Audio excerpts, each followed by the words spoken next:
প্রতি বছরই একজনকে আহ্বায়ক করা হয়। আমি এর আগেও একবার আহ্বায়ক ছিলাম, এবার আমার হওয়ার ইচ্ছা ছিল না, কিন্তু যারা আয়োজক তো যেটা বললাম, এখন মুক্তধারা ফাউন্ডেশন এটা আয়োজক। মুক্তধারা ফাউন্ডেশন একটা এক্সিকিউটিভ কমিটি আছে, আমি সেটারও মানে ভাইস প্রেসিডেন্ট তার হিসাবে, এবং এটার প্রেসিডেন্ট হচ্ছেন এখন ডক্টর জিয়াউদ্দিন আহমেদ, উনি ডাক্তার, প্রফেসর অফ মেডিসিন। এবং সেই এক্সিকিউটিভ কমিটিতে তার মাধ্যমে মেলাটা এখন পরিচালিত হয়। হ্যাঁ, তো সেই হিসাবে আপনি মনে করেন যে এটা পেছনে অনেকেই আছে, পুরো মুক্তধারা ফাউন্ডেশনটা এটার পেছনে আছে, এবং এটার জন্য প্রতি বছর একটা প্রস্তুতি কমিটি গঠিত হয় এবং একজন আহ্বায়ক নির্বাচিত হয়, এবং তারাই পুরো জিনিসটা আয়োজন করে।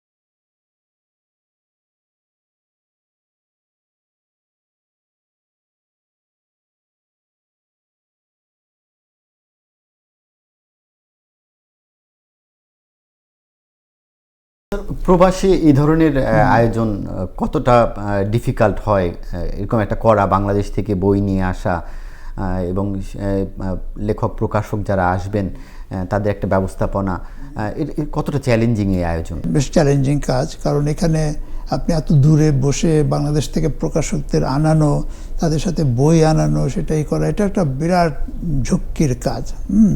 তবে এটা করেছে এখানে বিশ্বজিৎ, এখানে মূল বলা যায় এটা প্রাণ, কিন্তু অন্য অনেকেই এটার সাথে এখন জড়িত হওয়াতে সমষ্টিগত একটা প্রচেষ্টা হিসাবে এটা দাঁড়িয়েছে।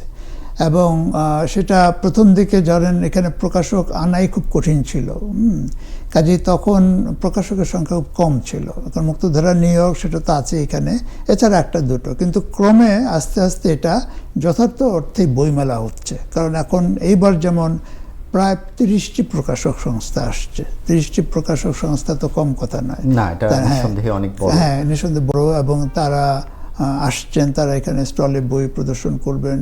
আমি শুনলাম আজকেই জাহাজে করে সব বই চলে এসছে। হ্যাঁ, কাজে এইভাবে ধীরে ধীরে এটা কলেবর বৃদ্ধি পাচ্ছে, এটা যথার্থ অর্থেই আপনার একটা বইমেলা হচ্ছে, এবং বিদেশিরা যারা ঘন ঘন দেশে যেতে পারেন না, তারা এখানে বসেই তারা বাংলায় বইগুলো পেয়ে যাচ্ছেন। এবং সেটা সূত্র, এটাকে কেন্দ্র করে সবাই জড়ো হয়, যার ফলে এটার একটা অন্য দিক আছে, সেটা হচ্ছে সাংস্কৃতিক দিক, এবং তার ফলে এখানে অনেক সাংস্কৃতিক অনুষ্ঠান একসাথে হয়। মানে এটা যে আমরা যে বিদেশে থাকলেও আমরা যে বাঙালি, আমরা যে বাংলাদেশি, এটার একটা আত্মপরিচয়ের একটা অভিপ্রকাশ হিসাবে এই অনুষ্ঠানটা, তো মেলাটি দাঁড়িয়েছে, যে আমরা সবাই, এবং এটা মানে একটা অত্যন্ত ইতিবাচক ধারা একটা দাঁড়াচ্ছে। হ্যাঁ, যে এখানে আপনি বই তো সবচেয়ে মহৎ জিনিস, তাই না? কাজে সেই বইকে কেন্দ্র করে আপনার এটা হচ্ছে বাংলা ভাষায় সাম্প্রতিককালে যে সমস্ত বই প্রকাশিত হচ্ছে, এবং সেগুলোর সূত্র ধরে সংস্কৃতি তো বইয়ের সূত্র খুব কাছাকাছি, তাই না? আপনি আবৃত্তি করেন, আপনি গান করেন, আপনি গীতি আলেখ্য করেন, এগুলো তো প্রথম বই আকারে প্রকাশিত হয়। এবারে মেলায় আপনি বললেন যে 30টি প্রকাশনা সংস্থা আসছে, একটু বলবেন যে এবার কারা আমন্ত্রিত অতিথি হিসেবে কারা আসছেন আমাদের বাংলাদেশ, কিংবা এটা যেহেতু আন্তর্জাতিক বইমেলা, নিশ্চয়ই পশ্চিমবঙ্গ থেকেও অনেকে আসবেন। হ্যাঁ, এই মেলাতে তো মানে বাংলাদেশ এবং পশ্চিমবঙ্গের হেন কোনো মানে খ্যাতনামা লেখক নেই যিনি আসেন নাই। পশ্চিমবঙ্গের থেকে ধরেন আপনার সুনীল গঙ্গোপাধ্যায়, শীর্ষেন্দু, আপনার সমরেশ মজুমদার, তারপর পবিত্র সরকার, প্রায় যাদের আপনারা সবাই এসছেন, সবাই এক এক সময় আপনার অতিথি হিসাবে এসছেন। অনেক সময় এটার সাধারণ রীতিটা হচ্ছে আমরা প্রত্যেক বছরের মেলাতে একজন উদ্বোধক করি, যিনি হচ্ছেন লেখক, আর আরেকজনকে করে আমরা প্রধান অতিথি, যিনি লেখক না হলেও অন্যান্যভাবে এটার এই সমস্ত সামাজিক, সাংস্কৃতিক অথবা এইসব কাজের সাথে, হ্যাঁ, এবং আমাদের বইমেলার জন্য অবদান রেখেছেন অথবা এটা উৎসাহ দিয়েছেন সেভাবে। তো এইবার যেমন আমাদের উদ্বোধক হচ্ছে প্রখ্যাত উপন্যাসিক ইমদাদুল হক মিলন। হুমায়ুন আহমেদের পরে মোটামুটি তাকেই মানে শ্রেষ্ঠ উপন্যাসিক বলে ধরা হয়। উনি এবার উদ্বোধক। আচ্ছা, আর এবার আমাদের প্রধান অতিথি হচ্ছেন অধ্যাপক রেহমান সোবহান, বিশিষ্ট অর্থনীতিবিদ এবং বাংলাদেশের স্বাধিকার আন্দোলনে এবং পরে মুক্তিযুদ্ধে অত্যন্ত মানে গুরুত্বপূর্ণ ভূমিকা পালনকারী। তিনি প্রধান অতিথি। তার সাথে আপনার থাকছে দুজন সম্মানিত অতিথি। একজন হচ্ছে আমাদের বিশিষ্ট রাষ্ট্রবিজ্ঞানী ডক্টর রৌনক জাহান, আরেকজন হচ্ছে আপনাদের এই চ্যানেলের যে বাংলাদেশের কর্ণধার বিশিষ্ট লেখক, নিজেও প্রচুর বই লিখেছেন, চমৎকার বই লিখেছেন, ফরিদুর রেজা সাগর। আর এছাড়া আরও ওনারা হচ্ছেন সম্মানিত অতিথি। বিশেষ অতিথি কয়েকজন। একজন হচ্ছে আমাদের বাংলাতে বলা যেতে পারে অন্যতম শ্রেষ্ঠ বিজ্ঞান উপন্যাস লেখক, যেটাকে সায়েন্স ফিকশন বলে। ওনার নাম দীপেন ভট্টাচার্য। উনি থাকেন ক্যালিফোর্নিয়া। উনি পদার্থবিজ্ঞান জ্যোতির্বিজ্ঞানের অধ্যাপক, কিন্তু এই বিষয়ে ওনার দ্বিতার ঘড়ি বলে অত্যন্ত একটা প্রসিদ্ধ বই আছে, আন্তর্জাতিক মানের বিজ্ঞান উপন্যাস। উনি আসছেন। তারপর থাকবেন আপনার হচ্ছে আমাদের সুবোধ সরকার। উনি পশ্চিমবঙ্গের একজন অধ্যাপক, লেখক এবং বেশ নামজাদা। তারপরে আসছেন আমাদের হচ্ছে ওনার নাম হচ্ছে আমাদের সাদাত হোসেন, যিনি গতবার মানে জনপ্রিয় তরুণ ঔপন্যাসিক।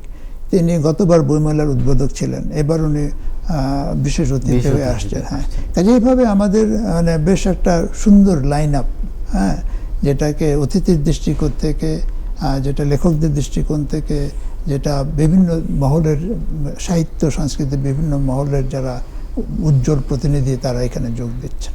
আমি একটু ভিন্ন প্রসঙ্গে যেতে চাই।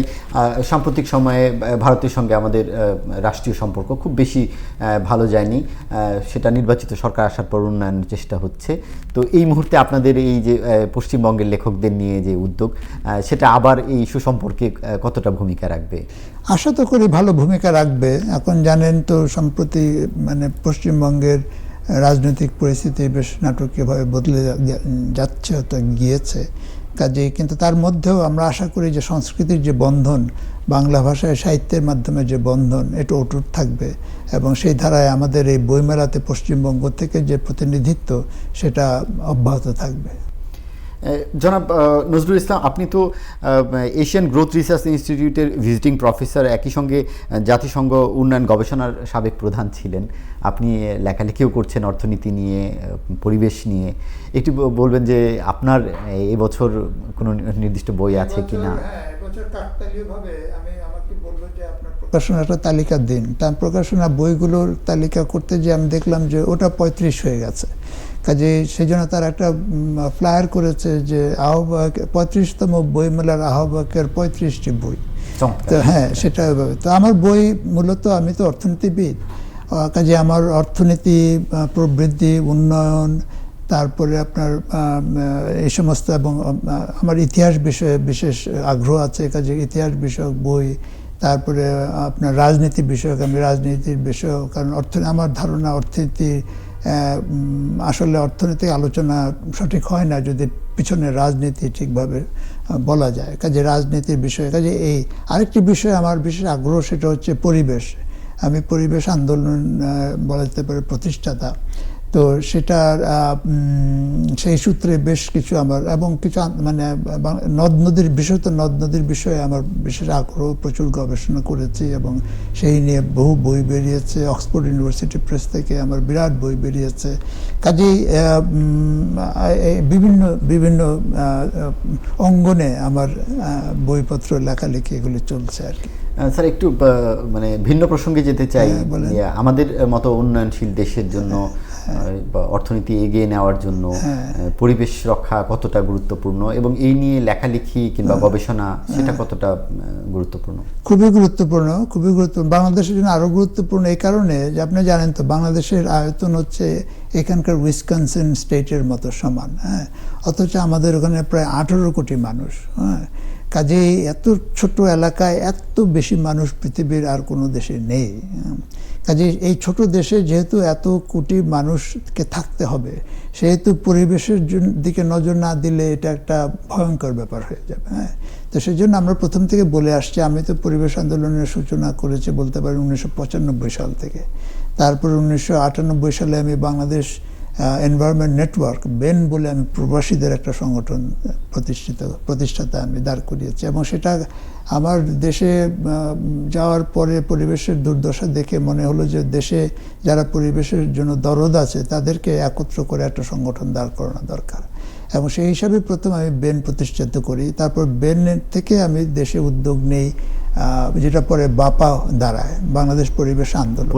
হ্যাঁ, আমরা সেখানে উদ্যোগ নেই যে সবাই আসেন একসাথে, বসে আসার পদ্ধতি হিসাবে আমরা একটা বিরাট সম্মেলনের আয়োজন করি, এবং সেই সম্মেলনের সাফল্যের প্রেক্ষাপটে বাংলাদেশ পরিবেশ আন্দোলন গঠিত হয়। সেটা হয়েছে 2000 সালে।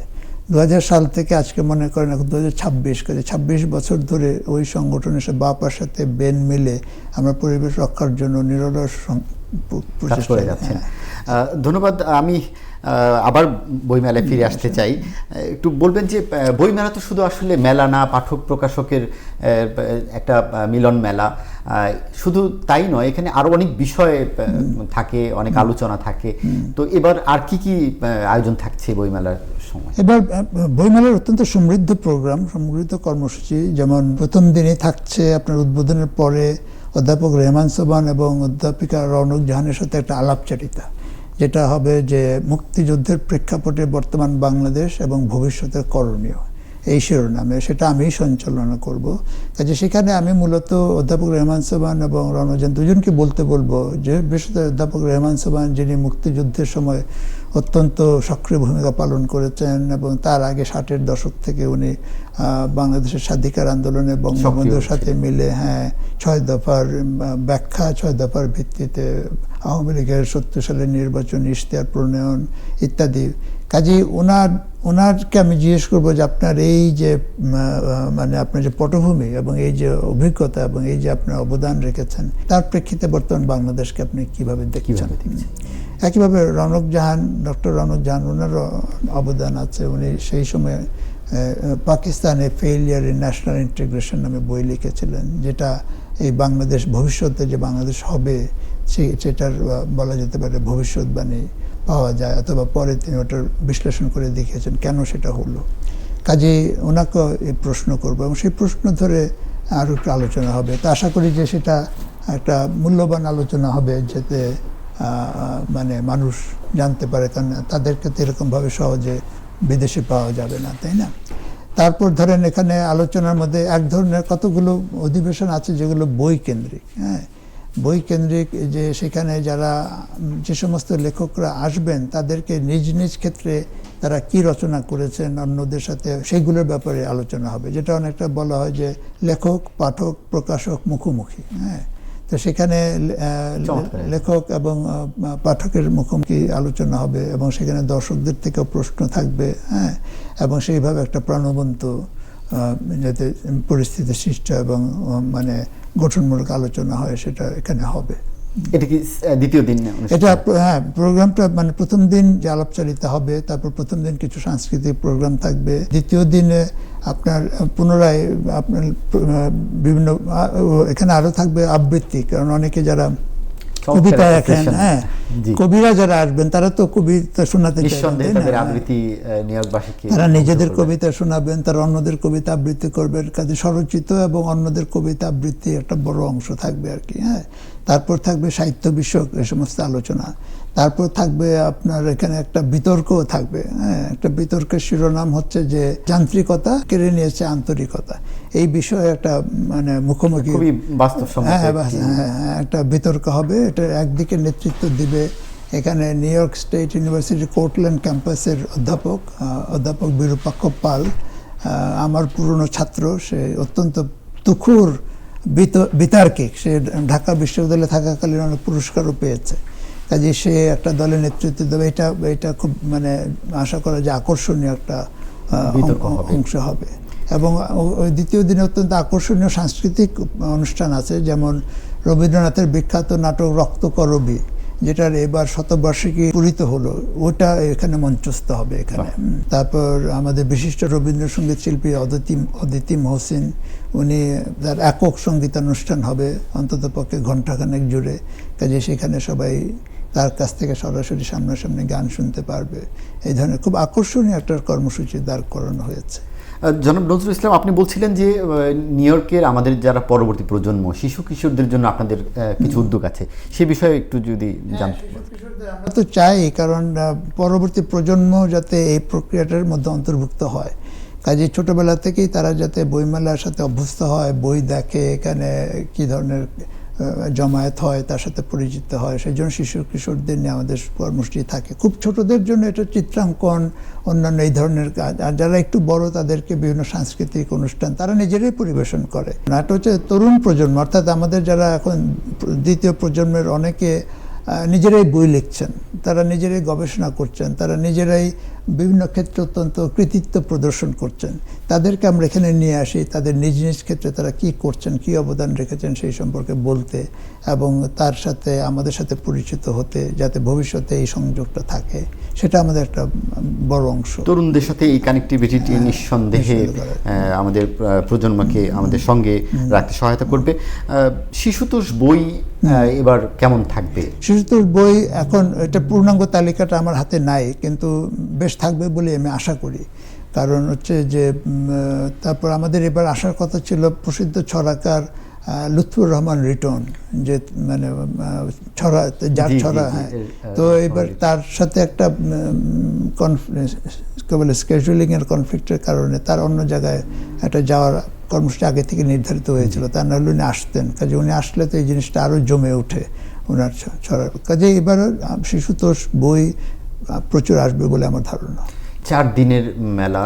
4 দিনের মেলা, হ্যাঁ, 4 দিনের মেলাটা এরকম। প্রথম দিন এটা সন্ধ্যায় শুরু হবে, সন্ধ্যা বিকালে 6:30টায়, কারণ এটা শুক্রবার তো সবার কাজের দিন, কাজে দিনের কাজ শেষ করে তারা আসবেন, এবং সেইখানে আপনার উদ্বোধনী অনুষ্ঠান হবে। উদ্বোধনী অনুষ্ঠানটা খুব মানে জাঁকজমক বলবো না, কিন্তু এটা বেশ চমকপ্রদ একটা অনুষ্ঠান হয়। ওখানে প্রদীপ প্রজ্বলন হয়, এবার যেন 35টার মতো 35টা প্রদীপ জ্বালিয়ে ওটা একটা ভাবগম্ভীর একটা অনুষ্ঠান হবে। দ্বিতীয় দিন শুরু হবে সকাল থেকে 11টা থেকে, এবং প্রথম দিনে স্টল বসে যাবে প্রথম দিনে, এবং প্রথম দিন সাধারণ দর্শক আসতে পারবে কিনা? হ্যাঁ, এটা তো উন্মুক্ত, কোনো সন্ধ্যা 6টা থেকে। হ্যাঁ, না, প্রথম দিন অ্যাকচুয়ালি আগেই শুরু করা যাবে, অন্যান্য দিন 11টা থেকে শুরু হবে। হ্যাঁ, প্রথম দিন 6টার সময় যখন উদ্বোধন হবে তখন ফিতা কেটে ওটা বাইরে হবে, এবং বাইরে তখন সব স্টলগুলো থাকবে, এবং আমরা ফিতা কেটে শুরু করে ওই সবগুলো স্টলগুলো আমরা একটু প্রদক্ষিণ করব, যে সবাই আসছেন, সবার সাথে ইংরেজিতে হ্যালো বলা যেটা বলে আর কি, যে আপনারা আসছেন, খুব ভালো, কি অবস্থা, কেমন আছেন, এইটা করে আমরা ভেতরে মঞ্চে চলে যাব। ভেতরে ওটা অন্যান্য জিনিস হবে। আর দ্বিতীয় দিন সকাল 11টা থেকে আপনার স্টল খুলে যাবে, বই খুলে যাবে। হ্যাঁ, মানে 23শে মে সকাল 11টা থেকে আনুষ্ঠানিকভাবে কখন চলবে আর কি? ওটা একদম সন্ধ্যা পর্যন্ত। আমাদের অনুষ্ঠানে ওই অডিটোরিয়াম আমাদের রাত 11টা পর্যন্ত নেওয়া। রাত 11টা। আমাদের যারা পরবর্তী প্রজন্ম তরুণদের মধ্যে এইখানে যারা বড় হয়েছে, এখানে যারা জন্ম নিয়েছে, তারা কি বাংলা ভাষায় বলছে, শুনছে, কিন্তু তারা কি বই পড়তে পারছে? হ্যাঁ, এটা একটা ভালো পয়েন্ট ধরেছেন। এটা নিয়ে আমরা আলোচনা করছি, এবং আমরা এটা নিয়ে চিন্তা ভাবনা করছি, এবং আমাদের একটা প্রস্তাব অনেক দিন ধরেই হয়েছে যে এই তরুণ প্রজন্ম হয়তো বাংলায় কথা বলা শিখে, যেহেতু তাদের বাবা মা বাংলাদেশি বাঙালি, কিন্তু তাদের অনেকেই বাংলা লিখতে অথবা পড়ার মতো পারদর্শিতা তাদের হয় না। ফলে বাংলা বইয়ের সাথে তাদের সংযোগ স্থাপন কঠিন। এই মেলাতে ইংরেজির একটা অংশ থাকা দরকার। সেই ইংরেজি অংশে কি থাকবে? একটা থাকবে হচ্ছে যে বাংলাদেশ অথবা পশ্চিমবঙ্গের উপরে লিখিত ইংরেজিতে লেখা বই। হ্যাঁ, সেটা কি আমাদের যে বইগুলো, এগুলো কি ট্রান্সলেট হতে পারে? এটা হতে পারে, কিন্তু কথা হচ্ছে ইংরেজি। আরেকটা হতে পারে যে আমাদের যারা বাংলাদেশের পরবর্তী প্রজন্ম, তারা অনেকে ইংরেজিতে বিভিন্ন বিষয়ে লিখছে, সেই বইগুলো আমরা এখানে আনার, দেখানোর, প্রদর্শনের অথবা দরকার হলে বিক্রির সুযোগ করতে পারি। এটার মাধ্যমে তাদের সাথে এটার একটা সংযোগ প্রতিষ্ঠিত হবে। তো এইটা ক্রমশ ওই দিকে একটা মানে এই চিন্তাটা আছে, চিন্তাটা বাস্তবায়িত হচ্ছে, আরও হওয়া দরকার, তাহলে ওদের সাথে। তো এটার সাথে অনেকে বলবে যে আপনার তো নাম দিয়েছেন বাংলা, কিন্তু এখানে আবার ইংরেজি বই রাখলে কেমন হবে? তো এত তো মানে আপনার ধরেন এখন 35টা স্টল, তার মধ্যে একটা ইংরেজি থাকলে কি এটার বাংলা চরিত্রটা নষ্ট হয়ে গেল? না, তা তো না। নিঃসন্দেহে এটা রাখা যেতে পারে, এবং এটা দেখা যাক ক্রমে যদি এটা আরো বাড়ে তখন চিন্তা করা যাবে বাংলাটা শব্দটা বাদ দিতে হবে কি হবে না, কিন্তু সেটা তো অনেক দূরের ব্যাপার। আপাতত ওই যুক্তি দিয়ে এখানে ইংরেজি স্টল খোলার অথবা ইংরেজি বই রাখার এবং তার মাধ্যমে আমাদের পরবর্তী প্রজন্মের সাথে আমাদের যোগসূত্র স্থাপন, এটা বাধাগ্রস্ত করার আমি কোনো কারণ দেখি না। আপনি বলছিলেন যে এই প্রজন্ম লেখালেখি করছে, এই প্রজন্ম গবেষণা করছে, তো তাদের এই কাজগুলো কি আমরা বাংলায় করে বাংলাদেশি পাঠকদের জন্য নিতে পারি কিনা? হ্যাঁ, এটা তবে সেটা নির্ভর করবে। ধরেন এটা আবার তো আপনি অনুবাদ করলেন, এখন কথা হচ্ছে যে এটা তো আমরা দায়িত্ব নেব না। হ্যাঁ, এটা হচ্ছে যিনি লিখেছেন, আপনারা তো এই প্ল্যাটফর্মটা করে দিচ্ছেন। হ্যাঁ, প্ল্যাটফর্ম করে দিতে পারি, আমরা যোগাযোগ করে দিতে পারি, এবং এটা হচ্ছে যে প্রকাশকরা আসছে তারা এইভাবে একটা যোগাযোগ হলো। হ্যাঁ, যদি কেউ বাংলা প্রকাশকরাও দেখলো যে কি বই ইংরেজিতে বেরিয়েছে, তাদের